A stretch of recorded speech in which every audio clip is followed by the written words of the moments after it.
Hello everyone, welcome to Pathshala J and NEET online classes. आज हम lecture number 3 लेने जा रहे हैं, केमिकल बॉन्डिंग का। इससे पहले हमने लेक्चर नंबर 1 लिया था, उसके अंदर हमने इंट्रोडक्शन पढ़ा था और लास्ट लेक्चर में हमने टाइप्स ऑफ बॉन्ड में सबसे पहला आयनिक बॉन्ड पढ़ा था।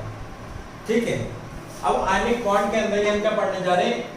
एनर्जी टर्म्स इन्वॉल्व्ड इन आयनिक बॉन्ड। कौन कौन सी एनर्जी टर्म्स इन्वॉल्व होती है हमारी आयनिक बॉन्ड के अंदर? तो आयनिक बॉन्ड के बारे में बात करें तो आयनिक बॉन्ड क्या थी? भाई कैटायन और एनायन के बीच में जो शेयरिंग हो रही थी हमारे इलेक्ट्रॉन्स की, उसको हमने क्या बोला था? आयनिक बॉन्ड बोला था। ओके स्टूडेंट, तो हम आज एनर्जी इन्वॉल्व्ड इन आयनिक बॉन्ड के बारे में बात करने जा रहे हैं। तो सबसे पहले जो अपनी एनर्जी होती है वो कौन सी है? 3 स्टेप में आप याद रखना इसको। कौन कौन सी एनर्जी है? सबसे पहली है हमारी आयनाइजेशन एनर्जी। पेन कॉपी निकाल लीजिए स्टूडेंट, जिसने अभी तक कॉपी नहीं निकाली है। लेक्चर के साथ साथ नोट्स भी बनाते चलिए अपने, आपके जाके बाद में बेनिफिट्स करेगा। तो आयनाइजेशन एनर्जी क्या होती है? इसमें क्या कर रहे हैं हम? फॉर्मेशन कर रहे हैं किसका? मेटल का। ठीक है, एम का। यहाँ क्या हो रहा है? एम को मेटल को हमने एक इलेक्ट्रॉन बाहर निकाला। जैसे हम इसमें से, जैसे कि अपने एन लिया दोस्तों एग्जांपल में, एन के अंदर कितने होते हैं इलेक्ट्रॉन? 2 8 1। ठीक है, तो वहां पे एक इलेक्ट्रॉन ज्यादा है, तो वहां से निकाल दिया हमने, इलेक्ट्रॉन बाहर निकाला। तो जो एनर्जी बाहर निकालते हैं हम, तो एनर्जी जो बाहर निकालेंगे, एनर्जी जो लगेगी हमारी यहाँ पर, वो एनर्जी हमें क्या करनी पड़ेगी? देने पड़ेगी। तो एनर्जी क्या करेगा? हमारी ऑब्जर्व करेगा। ठीक, तो क्या हो रहा है? Lose of electron. क्या हो रहा है? Lose of electron. ठीक है, स्टेप 2 में क्या हो रहा है? यहाँ पे हमें electron gain enthalpy,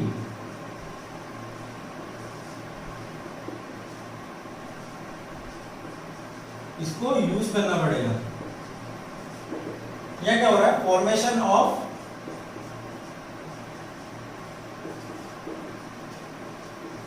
non metal. X ले लेते हैं इसको।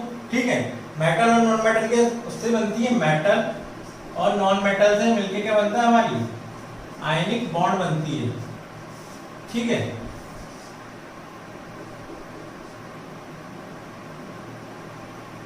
एक सेकेंड, ये नॉन मेटल, यहाँ पे मैंने क्या ले लिया? इसको एक्स ले दिया। फॉर्मेशन ऑफ एक्स किससे होगा? यहाँ पे क्या करेगा? इलेक्ट्रॉन गेन करेगा वो। ठीक है, गेन ऑफ इलेक्ट्रॉन। यहाँ क्या हो रहा होगा? एक्स के अंदर हम क्या कर रहे हैं? इलेक्ट्रॉन को ऐड कर रहे हैं, तो एनर्जी को क्या करना पड़ेगा? यहाँ पर रिलीज करेंगे। जब इलेक्ट्रॉन को ऐड करेंगे हम यहाँ पर, तो एनर्जी क्या होगी? रिलीज होगी। क्या होगी? निकलेगी बाहर। ठीक है, तो यहाँ एनर्जी रिलीज होगी।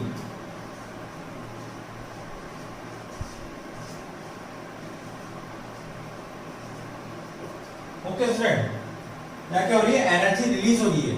ठीक, हमारे किसके अंदर? आयनिक बॉन्ड बनाने में। और दूसरी टर्म कौन सी आ रही है? Electron gain enthalpy. पहली टर्म क्या आ रही है? Ionisation energy.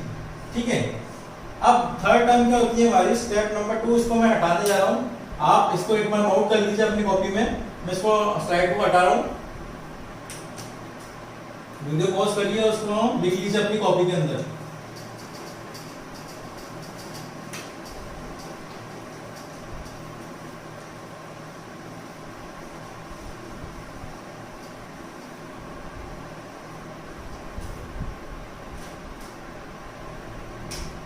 तो यहाँ क्या हुआ? थर्ड स्टेप में क्या हुआ हमारे? जब हमने मेटल और नॉन मेटल को मिलाया, तो यहाँ क्या रिलीज हुई? आयनिक बॉन्ड बनी। ठीक है, जब आयनिक बॉन्ड बनी, थर्ड स्टेप में ये हुआ। ठीक, तो यहाँ क्या बोल सकते हैं? M plus plus x minus को जब हमने क्या बनाया? MX एक कंपाउंड बनाया। ये क्या था? अनस्टेबल था। इसको हमने स्टेबल फॉर्म में क्रिएट किया। तब ये स्टेबल फॉर्म में जब क्रिएट होगा, तो यहाँ पे क्या होगी? एक एनर्जी रिलीज होगी, और उसी एनर्जी को क्या बोलेंगे हम? Lattice energy. क्या होती है? Lattice energy. लैटिस एनर्जी क्या होती है?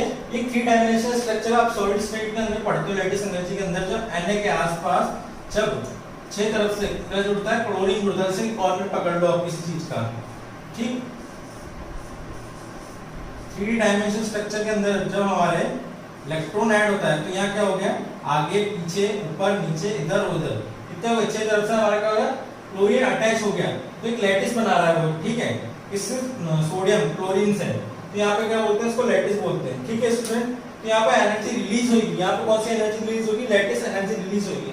लैटिस एनर्जी क्या होती है, जब हमारा 1 मोल कंपाउंड बनता है, जब कोई हमारा 1 मोल कंपाउंड बनता है किसी भी गैसियस आयन से, उसको क्या बोलते हैं, जब एनर्जी रिलीज होती है उसको क्या बोलते हैं, लैटिस एनर्जी बोलते हैं, ठीक है। ध्यान से सुनना, जब हमारा 1 मोल कंपाउंड जब बनता है, जब 1 मोल कंपाउंड बनता है, तो हमारे जब 1 मोल कंपाउंड बनने पे किसके थ्रू, गैसियस आयन के थ्रू जब बनता है, तो उससे क्या बोलते हैं, जो एनर्जी रिलीज होती है उसको क्या बोलते हैं, लैटिस एनर्जी बोलते हैं, ठीक है। आपको मैं डेफिनेशन लिखवाता हूं, when energy released when 1 mole of ionic compound, energy released when 1 mole of ionic compound is formed from किससे, energy released when 1 mole of ionic compound is formed from isolated gaseous ion, किससे, isolated gaseous ion से मिलके बनती है। जब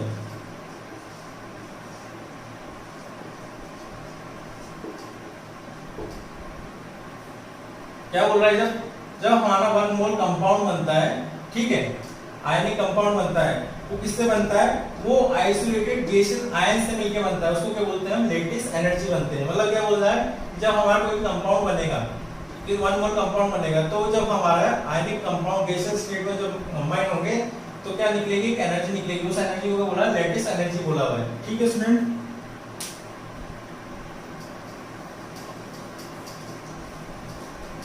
तो हमारे ionic bond बनने के लिए क्या क्या स्टेट होती है, क्या क्या होना चाहिए हमारे पास, हमारी आयनेशन एनर्जी वो तो क्या होती है, मिनिमम होती है, ठीक है। और लैटिस एनर्जी क्या होती है, मैक्सिमम होना चाहिए। और हमारा electron gain enthalpy, electron affinity बोल सकते हैं उसको, क्या होना चाहिए, वो भी मैक्स होना चाहिए, तब जाके हमारा क्या बनेगा, हमारा एक आयनिक बॉन्ड बनेगा, ओके स्टूडेंट। तो ये एनर्जी टर्म्स इन्वॉल्व होती है हमारे आयनिक बॉन्ड फॉर्म होने में, ठीक है स्टूडेंट।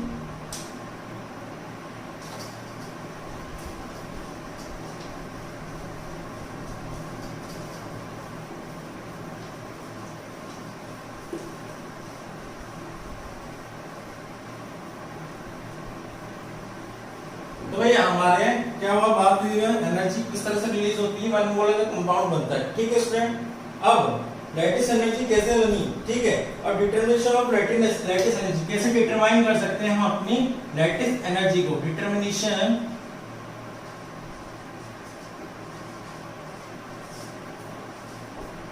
लैटिस एनर्जी, ठीक है। तो हम लैटिस एनर्जी को भाई डायरेक्टली तो कैलकुलेट नहीं कर सकते, directly calculate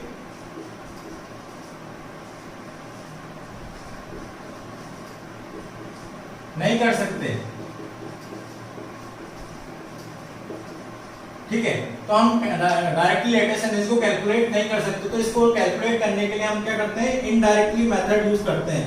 indirectly method is used, वो कौन सा मेथड है, वो है born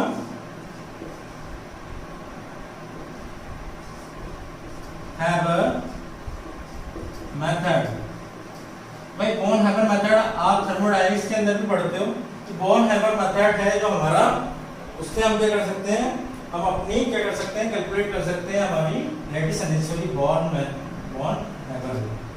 Haber method, okay student. तो बॉर्न हैबर मेथड क्या होता है उसके बारे में हम बात करते हैं।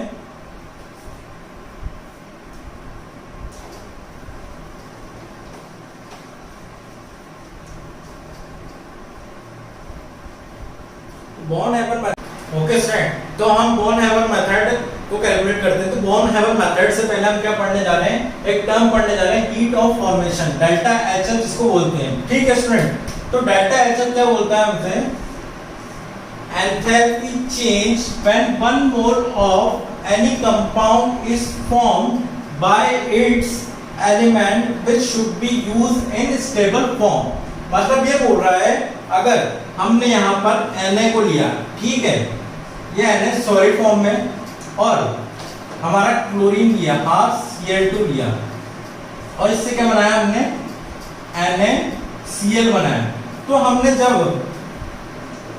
Na सॉलिड, ठीक है, जब हमने Na सॉलिड और Cl2 लिया स्टेबल फॉर्म में जो था, उसको जब हमने यूज किया, उससे क्या बनाया हमने, NaCl सॉलिड बनाया। उसको क्या बोला इन्होंने, हीट ऑफ फॉर्मेशन। उससे जो एनर्जी निकली उसको क्या बोला इन्होंने, हीट ऑफ डेल्टा एच बोला। ठीक है, जो हमारी हीट इन्वॉल्व हुई जब इन दोनों को क्रिएट करवाया, जब हमने ओरिजिनल फॉर्म में हमारा एलिमेंट्स थे उनको जब रिएक्ट कराया, तो उससे क्या फॉर्म हुआ, NaCl क्रिएट हुआ।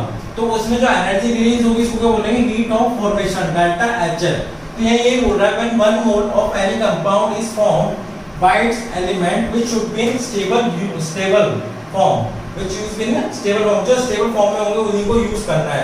और जो एनर्जी टर्म्स इन्वॉल्व होगी इसमें फॉर्म होने में, उसको क्या बोलते हैं हम, heat of formation. Okay student, तो हम बॉर्न हैमर साइकिल के बारे में बात कर रहे थे। तो बॉर्न हैमर साइकिल कैसे कैलकुलेट करते हैं, तो बॉर्न हैमर साइकिल को हम सिंगली, मतलब एक सिंगल स्टेप में यूज नहीं करते, इसमें मल्टीपल स्टेप्स यूज करनी होती है हमें। तो हम उसके बारे में बात करते हैं कि मल्टीपल स्टेप्स कैसे यूज करते हैं यहाँ पर। तो मैं इसको रब करने जा रहा हूँ, डेफिनेशन को लिख लीजिए अपनी कॉपी के अंदर।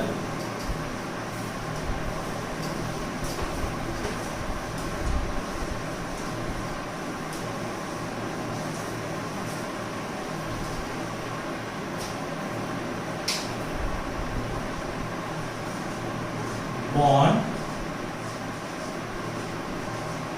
हैमर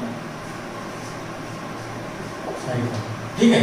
तो यहाँ देखना बिल्कुल, आप कहीं ध्यान मत देना, आप बहुत इंपॉर्टेंट टर्म है, यहीं से हमारा क्वेश्चन आता है मोस्ट प्रोबेबली। तो ये इंपॉर्टेंट टॉपिक है, क्वेश्चन यहाँ से पूछे जाते हैं। ठीक है, तो हम यहाँ पर Na लिया, वो सॉलिड फॉर्म में, Cl2 लिया, इससे क्या बना लिया, NaCl बना दिया, ये सॉलिड फॉर्म में, और ये क्या है, गैस फॉर्म में। ठीक है, अब सबसे पहले हम इस रिएक्शन को क्या करते हैं, बैलेंस करते हैं। यहाँ हाफ Cl2 है, वहाँ एक सिंगल Cl है, इसको बैलेंस करने के लिए हाफ लगा दिया मैंने। ठीक है स्टूडेंट, अब यहाँ पे हम बॉर्न हैमर साइकिल का यूज करेंगे। तो यहाँ क्या होगा, Na का सॉलिड में, पहले इसको हम गैसियस फॉर्म में लेके आएंगे। क्या करा इसको हमने, Na गैस, किससे लेके आए, यहाँ पे हमने इसका क्या, सब्लिमेशन।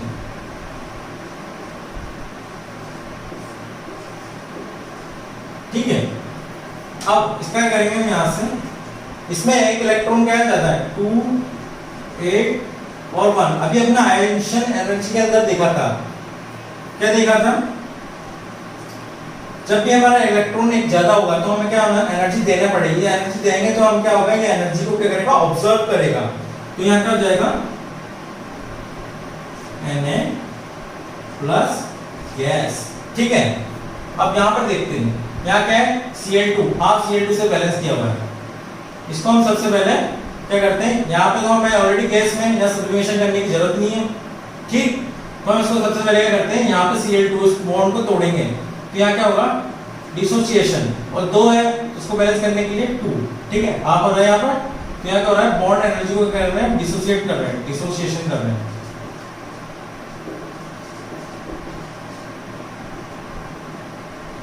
क्या हो जाएगा यहाँ पे, Cl गैस। अब यहाँ पे क्या है, एक इलेक्ट्रॉन ज्यादा है, सॉरी एक इलेक्ट्रॉन कम है। ठीक है, तो यहाँ पे क्या होगा, एनर्जी को क्या करना पड़ेगा, एनर्जी रिलीज करेंगे। जब हम इलेक्ट्रॉन इसके अंदर ऐड करेंगे तो एनर्जी क्या होगी, यहाँ पर रिलीज होगी। तो क्या होगा, इलेक्ट्रॉन एफिनिटी क्या हो जाएगी, माइनस हो जाएगी, क्योंकि हमें एनर्जी क्या कर रहे हैं, रिलीज कर रहे हैं। पढ़ा था हमने, जब एनर्जी को रिलीज करेंगे तो क्या होती है, नेगेटिव होती है। ठीक है स्टूडेंट, बिल्कुल ध्यान रखना है यहाँ पे, जब एनर्जी को हम डालते हैं किसी के अंदर तो वो एनर्जी रिलीज होती है। ठीक है, तो एनर्जी रिलीज होगी तो क्या होगी, नेगेटिव होगी। उससे क्या हो जाएगा, क्लोरीन माइनस गैस। ठीक, अब इन दोनों से मिला के हम क्या बना देंगे, यहाँ पर NaCl। अब जब ये दोनों कंबाइन होंगे तो यहाँ पे कोई एनर्जी रिलीज होगी, तो यहाँ पे कौन सी एनर्जी रिलीज होगी? Lattice energy. ठीक है, ये भी नेगेटिव होगी। ध्यान दें, यहाँ पर हम जब इलेक्ट्रॉन को ऐड कर रहे हैं तो यहाँ पे क्या हो रहा है? इलेक्ट्रॉन एफिनिटी का यूज कर रहे हैं। अब इलेक्ट्रॉन ऐड किया तो यहाँ क्या हो गया? नेगेटिव एनर्जी हमें देनी पड़ी। ठीक है, एनर्जी क्या होगी? रिलीज होगी, इसलिए नेगेटिव साइन यूज हुआ यहाँ पर। और यहाँ पर क्या होगा? जब लैटिस एनर्जी जब दोनों कंबाइन होंगे, Na plus gas plus chlorine minus gas, जब ये कंबाइन होंगे, जब NaCl सॉलिड बनेगा तो यहाँ लैटिस एनर्जी बनेगी, यहाँ पे क्या होगी? एनर्जी रिलीज होगी, तो यहाँ पे क्या होगा? नेगेटिव टर्म यूज होगा। अभी हमने पढ़ा था डेल्टा HF। तो डेल्टा HF क्या होता है? जितनी भी हमने हेल्स लॉ को यूज करेंगे, हेल्स लॉ आप थर्मोडायनामिक्स के अंदर पढ़ते हो, जितनी भी हमने एनर्जी टर्म्स यूज करी है इसके अंदर, sublimation, ionisation energy, dissociation energy, electron affinity और लैटिस एनर्जी, इन सब का एडिशन कर देंगे तो वहां पर क्या एनर्जी आएगी हमारी? डेल्टा HF आ जाएगा। ठीक है, हीट ऑफ फॉर्मेशन। तो क्या करा हमने? सब्लिमेशन करा सबसे पहले।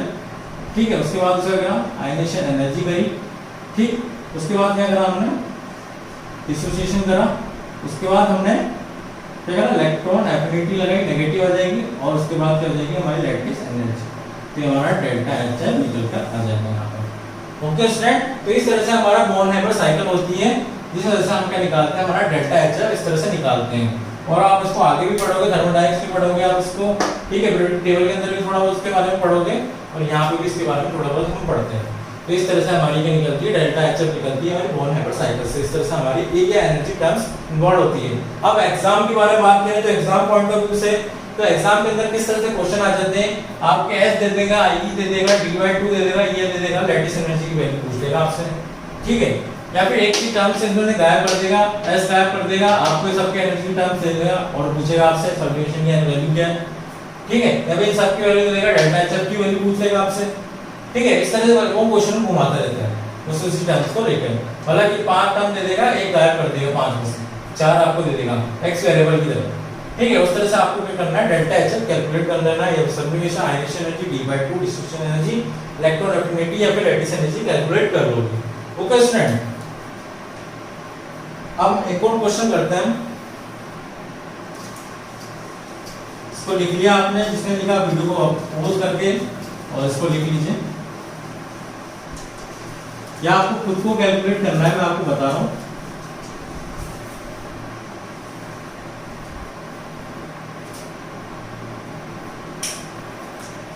MgO। ठीक है, MgO। ठीक है, तो MgO को यूज करना है हमें। MgO कैसे बनेगा? ठीक है, मैग्नीशियम प्लस ऑक्सीजन 2 होगा, MgO बनाना है। ओके स्टूडेंट, यहाँ पे इसको बैलेंस करेंगे +2। ठीक, या आप Cl2 इसको बैलेंस कर दिया हमने। अब यहाँ क्या हो रहा होगा? आप इसको सॉल्व करने की कोशिश करें खुद। यहाँ पे +2 में ध्यान रखना है, इस बार मैग्नीशियम +2 में है। ओके स्टूडेंट, हमें MgO बनाना है। यहाँ क्या हो रहा होगा? वही सब्लिमेशन,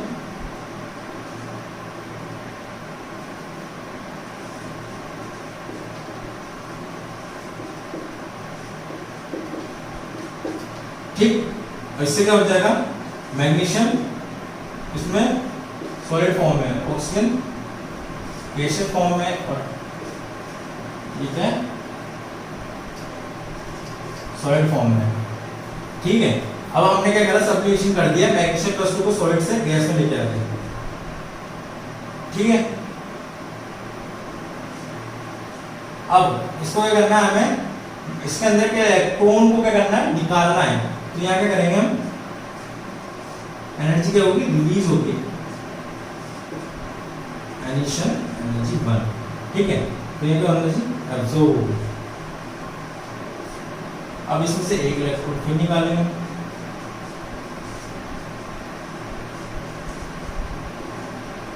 क्या हो जाएगी? Ionisation energy 2।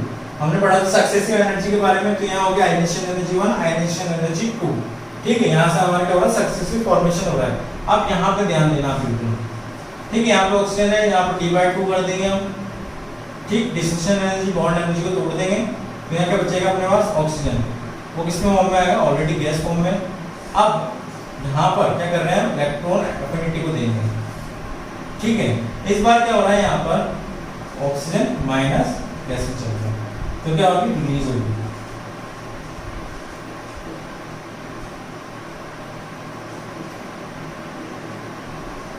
नेगेटिव होगी। ठीक है, यहाँ क्या हुआ, एक्सोथर्मिक प्रोसेस हुआ।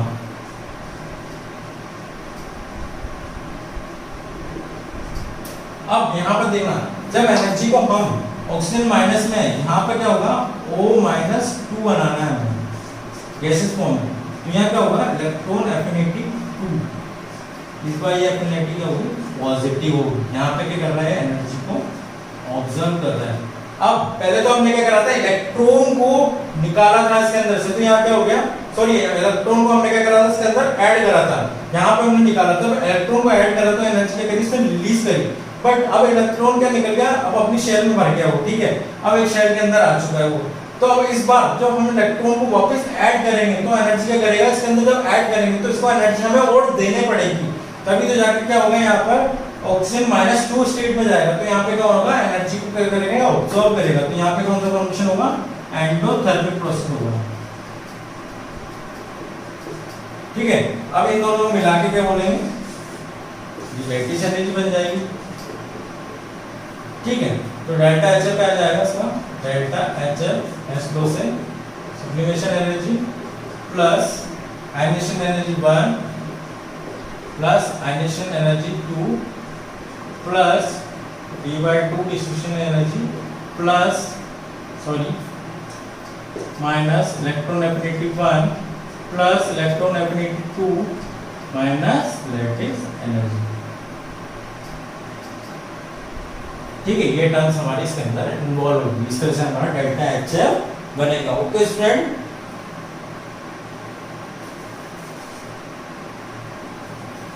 समझ गए? आप इसको लिख लीजिए, मैं इसके बाद इसको हटा दूंगा स्लाइड को। ये टर्म्स हमारी इन्वॉल्व होगी। इस तरह से हमारे वॉन हेबर साइकिल होता है।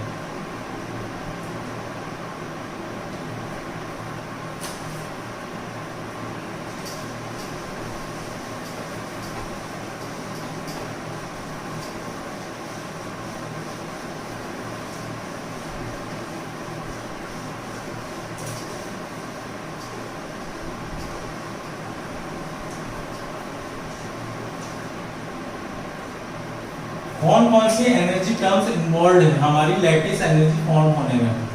एनर्जी टर्म्स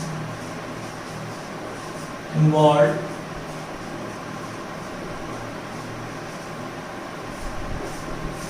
कौन कौन सी एनर्जी टर्म्स इन्वॉल्व है हमारे इसको फॉर्म होने में? कौन कौन से फैक्टर्स अफेक्ट करते हैं हमारे, और क्या बोल सकते हैं, फैक्टर्स अफेक्टिंग लैटिस एनर्जी। कौन कौन से फैक्टर्स जो हमारी लैटिस एनर्जी को क्या कर रहे हैं, अफेक्ट कर रहे हैं? तो कौन कौन से टर्म्स हैं? तो हमने क्या करा है, यहाँ पर हमने एक मेटल को लिया और एक नॉन मेटल को लिया, उससे क्या बना दिया हमने, आयनिक बॉन्ड बना दिया। ओके स्टूडेंट, तो यहाँ पे क्या हुई, एनर्जी रिलीज होगी। और किस फॉर्म में हुई, लैटिस एनर्जी फॉर्म में रिलीज हुई। ओके स्टूडेंट, तो कैसे बोला था हमने यहाँ पर, metal plus x minus gas, gas form में, गैस फॉर्म में, और यहाँ क्या बना दिया हमने, mx सॉलिड फॉर्म में बना दिया। ठीक है, ये क्या हो गया, एक मेटल हो गया, एक नॉन मेटल हो गया। मतलब क्या बोल सकते हैं, एक आयन, ठीक है, एनायन, एक कैटायन। ठीक है, कैटायन और एक एनायन, कैटायन और एनायन को यूज किया हमने। यहाँ पे कौन सी एनर्जी लग रही है हमने भी पढ़ा था। यहाँ पे कौन सी टर्म्स यूज कर रहे थे हम, जब हम फोर्स की बात कर रहे थे, यहाँ पे कौन सी एनर्जी टर्म्स हो रही थी, K(Q1 Q2 अपॉन R²। ठीक है, ये फॉर्मूला यूज किया था हमने आयनिक बॉन्ड को समझाने के लिए। ओके स्टूडेंट, तो यहाँ क्या हो गया, आप इसको बात को इस चीज से कंपेयर करना। यहाँ पे हमने इसको किन से कंपेयर कर रहे हैं, हम इससे कंपेयर कर रहे हैं साइज से। ठीक है, और दूसरा टर्म क्या है, चार्ज। जब हम कैटायन और एनायन लेंगे, जो जितनी पास होगा हमारा, जब हमारा कैटायन और एनायन एक दूसरे के जितना पास होंगे, तो कैटायन और एनायन क्या हो गया हमारा, Q1 Q2 जितना ज्यादा पार्ट्स हो गए उतने ज्यादा क्या होगा हमारा, इसके ऊपर क्या होगा, चार्ज होगा। ठीक है, उतना ज्यादा चार्ज होगा उतने ज्यादा हमारे कैटायन एनायन एक दूसरे के पास होंगे। अगर पॉजिटिव और नेगेटिव एक दूसरे के क्या होंगे, बहुत ज्यादा करीब आएंगे। तो यहाँ पे क्या बोल सकते हैं हम, उतनी ज्यादा इसके अंदर क्या होगी, फोर्स होगी। तो इसके अंदर बोल सकते हैं हम force is equal to Z plus Z minus. ठीक है, जितना ज्यादा फोर्स होगा उतना ज्यादा हमारे बीच में क्या होगा, एक दूसरे चार्ज का क्या होगा, अट्रैक्शन होगा एक दूसरे से। ठीक है, और साइज पे कैसे बोल सकते हैं, साइज पे से बोल सकते हैं जितनी ज्यादा हमारे पास रेडियस होगी, जितनी ज्यादा दूर होगा रेडियस, उतनी हमारे पास क्या होगी, फोर्स कम होगी। तो यहाँ क्या बोल सकते हैं, size is inversely proportional to radius. तो यहाँ पे क्या बोल सकते हैं, दोनों को देखते हैं, जितनी ज्यादा लेटिस एनर्जी, जितनी ज्यादा रेडियस हमारी होगी उतनी कम हमारी क्या होगी, लैटिस एनर्जी होगी। क्योंकि radius is inversely proportional, lattice energy inversely proportional to किसकी हो गई, रेडियस हो गई। और हमारी जितनी ज्यादा फोर्स होगी उतनी ज्यादा लैटिस एनर्जी होगी, उतना ही ज्यादा हमारे बीच में चार्ज के अंदर क्या होगा, अट्रैक्शन होगा। ठीक है, तो lattice energy directly proportional to किसकी होगी, चार्ज की होगी। और साइज की क्या होगी, इनवर्सली प्रोपोर्शनल होगी, lattice energy inversely proportional to radius. Okay student, ये है हमारे कुछ पॉइंट फैक्टर्स अफेक्ट कर रहे हैं, जो हमारे दो पॉइंट है, चार्ज और साइज, जो हमारे किस पे अफेक्ट कर रहे हैं, लैटिस एनर्जी पे अफेक्ट कर रहे हैं। ओके स्टूडेंट, इस पे रिगार्डिंग हम कुछ क्वेश्चन करते हैं।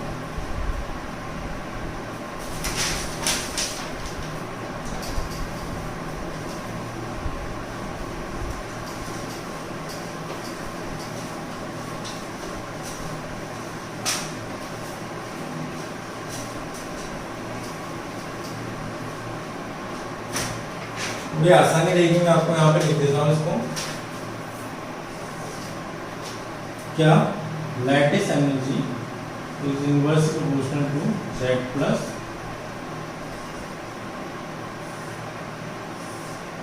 और size. Lattice energy is proportional to radius.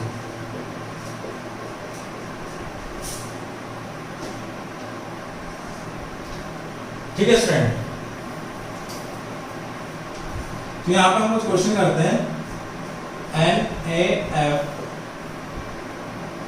MgF to AlF3। तो यहाँ पे आप देख सकते हो, आप खुद सॉल्व करने की कोशिश करो इस क्वेश्चन को पहले। ठीक, वीडियो स्टॉप करो, क्वेश्चन को सॉल्व करने की कोशिश करें। यहाँ क्या हो रहा है, ओके 1 2 3, यहाँ क्या हो रहा है, फ्लोरीन, फ्लोरीन और फ्लोरीन, यहाँ पर क्या सेम है। अब यहाँ पे हमने देखना है, साइज तो देखनी ही है, सोडियम मैग्नीशियम और एल्यूमिनियम एक ही पीरियड के हमारा क्या एलिमेंट है। तो हमारे पास फ्लोरीन फ्लोरीन फ्लोरीन तो सेम हो गया, और सोडियम मैग्नीशियम एल्यूमिनियम क्या हो गए, सेम पीरियड के हो गए। तो यहाँ पे हमें क्या देखनी पड़ेगी, चार्ज जोन आया है। ठीक है, lattice energy direct proportional to charge. तो इसके अंदर कितना चार्ज आ रहा है, +3, इसके अंदर +2, और इसके अंदर कितना आ रहा है, +1। तो ये क्या हो जाएगा, ये। ठीक है स्टूडेंट, दूसरा एग्जांपल हम देखते हैं। यहाँ पर दूसरा एग्जांपल हमारा Na2O MgO Al2O3। ठीक है, यहाँ पर भी क्या देख सकते हो आप, ऑक्सीजन वापस से सेम, ऑक्सीजन सेम, वापस क्या करेंगे हम, चार्ज लिखेंगे। इसके अंदर +3, इसके अंदर +2, इसके अंदर +1। ठीक, तो ये क्या हो जाएगा, वापस से Al2O3 आ जाएगा, उसके बाद मैग्नीशियम ऑक्साइड आ जाएगा, उसके बाद नाइट्रोजन सोडियम ऑक्साइड आ जाएगा। थर्ड एग्जांपल हम देखें, थर्ड एग्जांपल क्या देख सकते हैं, Li2O और Li3M। अब Li2 और Li3N, ठीक है, अब नाइट्रोजन ऑक्सीजन सेम ग्रुप के हैं, तो यहाँ पे हमारे साइज पे कोई ज्यादा डिफरेंस नहीं आएगा। ठीक है, तो यहाँ पे हम वापस चार्ज देखेंगे, इसका कितना है, +3 चार्ज है, इसका +2 चार्ज है, तो क्या हो जाएगा, Li3N ग्रेटर देन Li2 हो जाएगा। तो ये हमारे किसके रिलेटेड क्वेश्चन थे, साइज से रिलेटेड, सॉरी अपने चार्ज से रिलेटेड। अब साइज से रिलेटेड कुछ क्वेश्चन करते हैं।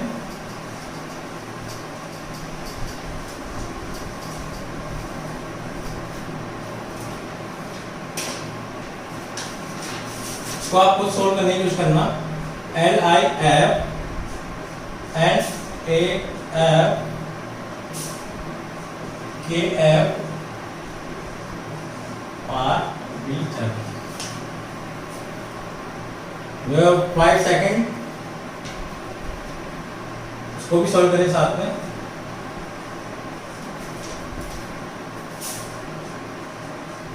NaF NaCl और NaBr। ये 5 सेकेंड, वीडियो स्टॉप करें और इसको सॉल्व करने की कोशिश करें, ठीक है। और आपने तो यहाँ देखिए, यहाँ fluorine fluorine fluorine fluorine same है, ठीक है। तो लिथियम सोडियम पोटेशियम और रुबिडियम, ठीक है। तो क्या हो रहा है, डाउन द ग्रुप क्या होती है, साइड बढ़ती है, ठीक है। पहले लिथियम की, सोडियम की, फिर पोटेशियम की, फिर रुबिडियम की। सबसे बड़ी साइड किसकी, रुबिडियम की, उसका पोटेशियम सोडियम लिथियम। और अभी हमने देखा है लैटिस एनर्जी किसके डायरेक्ट इनवर्सली प्रोपोर्शनल है रेडियस के। तो सबसे बड़ा कौन सा हो जाएगा इसके अकॉर्डिंग, Li है, सोडियम है, ये है, उसके बाद रुबिडियम है, क्लोरीन, ठीक है। अब यहाँ पर भी वैसे ही है, ठीक, क्लोरीन क्लोरीन और ब्रोमीन। यहाँ पे सोडियम सेम है इस बार, ठीक। इनका फिर से देखना है हमें साइज, किसकी, क्लोरीन की बड़ी, क्लोरीन की बड़ी, ब्रोमीन की बड़ी है, ठीक है। तो हमारी किसकी होती है, ब्रोमीन की बड़ी है, ठीक है। हम इधर जाएंगे इस तरफ ग्रुप की तरफ, तो क्या देखेंगे हम, बढ़ती से साइज क्या होगी, छोटी होगी। Hydrogen helium lithium beryllium boron carbon nitrogen oxygen fluorine. तो क्या हो जाएगा यहाँ पर इनवर्सली प्रोपोर्शनल से क्या हो जाएगा, सोडियम क्लोराइड इससे बड़ा हो जाएगा, उसके बाद सोडियम क्लोराइड, उसके बाद NaBr हो जाएगा। ओके स्टूडेंट, तो आज की क्लास हमारी यही खत्म होती है। अब हम आपको मिलेंगे नेक्स्ट लेक्चर में। Thank you for watching lecture.